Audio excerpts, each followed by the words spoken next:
is ito, dito pa rin tayo sa Arduino or Arduino. So ito yung napili ko kasi ito yung available dito sa madaling ba. So ngayon, ang activity natin is paano i-download yung software nito o yung application, and then i-check natin kung gumagana ba to yung connection nito sa computer.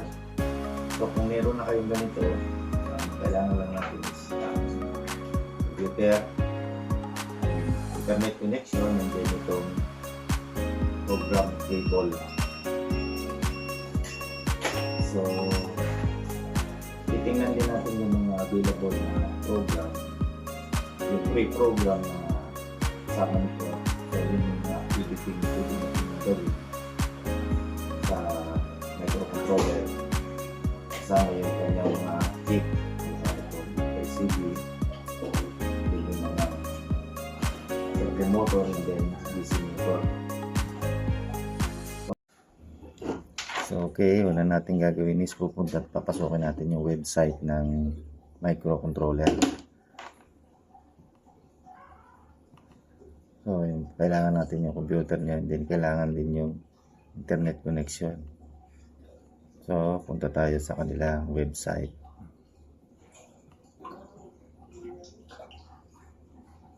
Ito. So ito yung website nila, gizmo.net. So ito yung website ng hardware natin. So bali, nandito na agad siya. So kung hindi nyo makita dito sa first page niya, so i-type lang natin dito sa one. So giz. So yun, lalabas agad siya.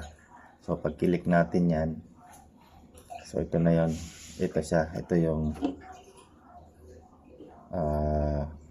hardware natin, microcontroller. So dito is para makita natin yung software, i-scroll down lang natin yan. So nandito lahat yung information na about sa microcontroller. So kailangan natin i-download ito, Prolific Driver Installer for Windows. And then ito, software na to for Windows 10. So i-download natin, kailangan i-download niya, i-download natin itong version na to. So sa akin is na-download ko na to, so i-hide muna natin to para makita natin yung program.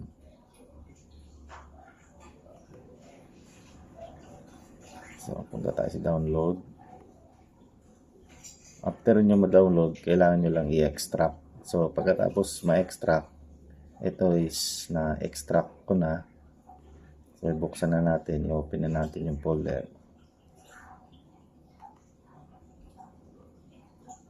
So, after ma-extract, ito na siya. So, dito tayo sa application. Yan, ito yung application. So dun sa driver, punta muna tayo sa driver. So ito na yung application niya, nag-open na. Close muna natin, i-hide muna natin. So ito yung driver. Ito, once na ma-download to, automatic mag-i-install na to dito sa computer. So next lang yun hanggang sa dumating doon sa finish. And then after, so yun na, naka-install na dito. So may driver na yung computer natin. So punta na tayo sa programming software niya. So ito yan.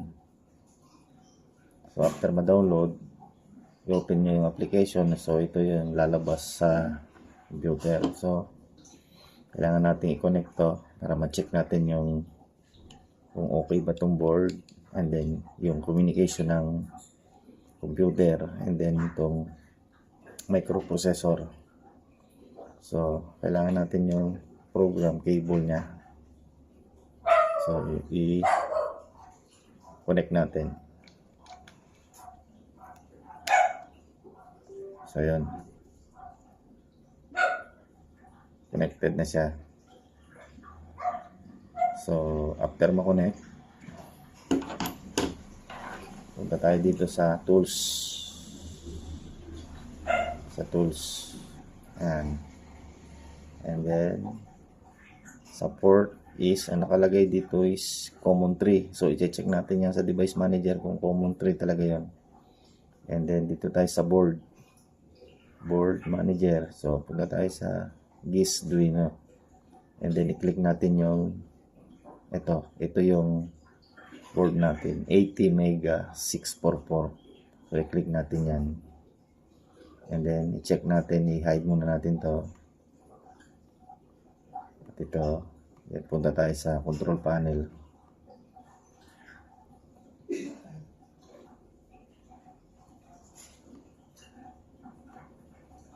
Sa device manager.